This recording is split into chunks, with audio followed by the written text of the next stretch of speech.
Welcome to the Salmon Runs YouTube. Enjoy the video. You start by installing Google Chat from the App Store and signing in immediately. This is necessary because the app is the only supported way to use Google Chat on an iPhone. Once installed, enter your Google or Workspace credentials, then grant camera, microphone, and notifications permissions so calls and alerts work.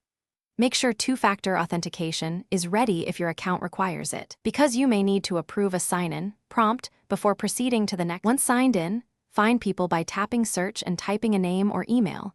Start a direct message without delay. Then create or join a space for teams, give people roles if needed, and adjust space notifications to avoid overload. Use the attachment icon to share files from Drive or Photos, and tap the call icon to start voice or video.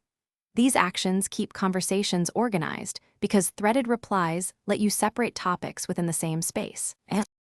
Finish by configuring settings, set mobile data usage limits, enable chat history if required, and fine-tune notification sounds so you don't miss priority messages. Once done, use search and filters to find messages, people, or files quickly and pin important spaces for instant access.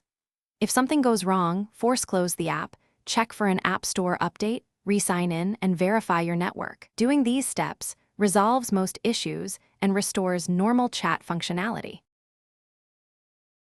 Thanks for watching. Consider subscribing if we helped you.